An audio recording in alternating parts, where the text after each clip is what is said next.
1991 Peugeot 205 CTI in a lovely bright red colour.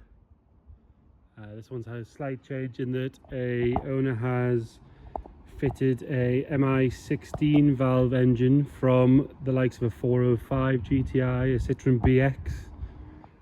It's quite a popular engine conversion. I'll show you under the bonnet in a minute because it's actually a fantastic job. We drove it back from County Durham. It was about 40 miles. It drives lovely. Drives as good as it looks. It really is a cracking conversion actually. But first we'll have a look at the bodywork. As you can see, it's bright red on the good wood alloys with the darker centres. But more importantly, all the panels are the same colour, which is nice. We start on the front corner. Headlights and indicators are all really good. The bumper corner's got no scuffs or marks in it. Fog light sits correctly, it's clear. Again, really bodywork wise, this car's really very good. That front quarter, that front arch and everything's really good. Panel gaps are nice. Pirelli P6000s on it all around, which is always a good sign of ownership. Not putting cheap tyres on it as and where they wear out. They've put 4 on at the same time, so they show you that it's been well looked after. Coming down the bottom of the door, sill and everything's nice. There's no rust there at all. There's no marks. There's a tiny little bit of paint chipped off the bottom of the door there, which again you can barely see. It's paint it's got a lovely shine to it. There's no marks, so there's no scratches around the door handle or where the key goes, which is quite rare.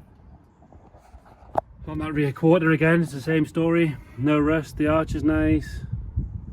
Nothing at all to complain about.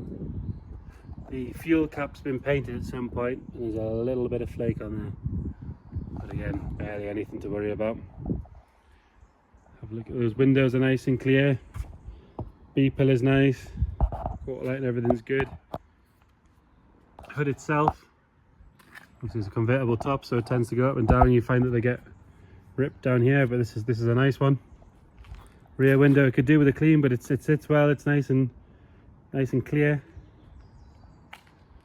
That rear quarter bumper is all nice. There's no marks on there. It's definitely not been scuffed in car parks or anything like that.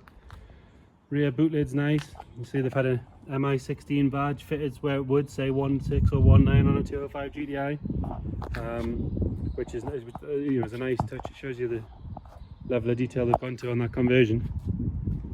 Again, no marks to be pointing out on the boot lid at all. Lovely bright red paintwork. Right, rear passenger corner, same story, no marks, nothing at all there.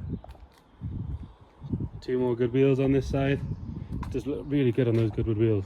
Sits lovely as well. Right, passenger side sill, again, there's no marks there at all.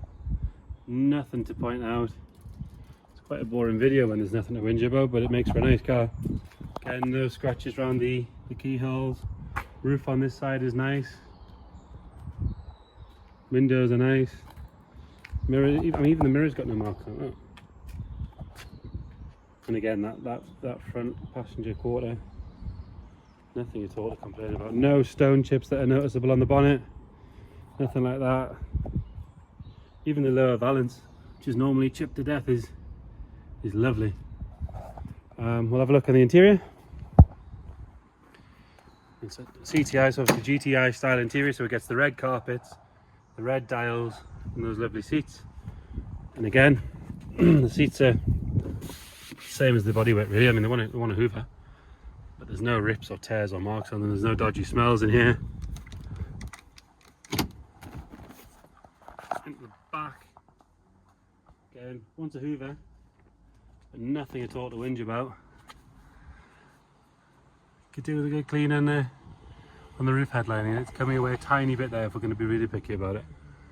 But, everything else is great. Dash top's nice.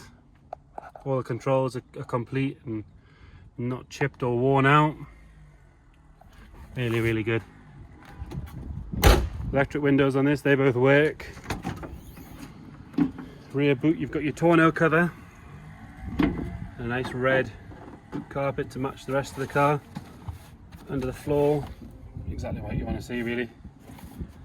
No rust there at all. Passenger side's pretty much the same story. Nice bright carpet, lovely clean seat. no rips or tears. I mean, how a Peugeot of this age doesn't have worn bolsters is excellent. And again, the same story in the rear. Again, wants a good clean, but if you're anything like me, you quite enjoy doing that anyway, so that's not a bad thing. We'll get the bonnet up and we'll get it started and we'll have a look at that. So under the bonnet you can see the level of detail that they've gone on this conversion. I mean, tell me that doesn't look factory. Look at the engine mounts, the way they've done it is excellent. If somebody told you and you didn't know what a 205 GTI was, that was the correct engine, you wouldn't question it. It starts and runs and drives exactly like it should, it would have done if it was factory. So your starting procedure on this one's got a little bit of a stealth thing to it. So you press and hold this button in and turn the key, and if it fires. Anyone wants to borrow the car, it might just slow them down a little bit, just long enough for you to do something about it. But like I say, it starts and runs just like you would expect it to if it was a factory conversion. Nippy car for what it is, arguably quicker than a 205 GTI. Really lovely car. If you've got any questions or if there's anything more you want to see, get in touch. We can either do some video calls, we can book in a viewing for you to come and see it in person, whatever you need to do. If you want us to send some pictures or you just want to chat, get in touch. Thanks.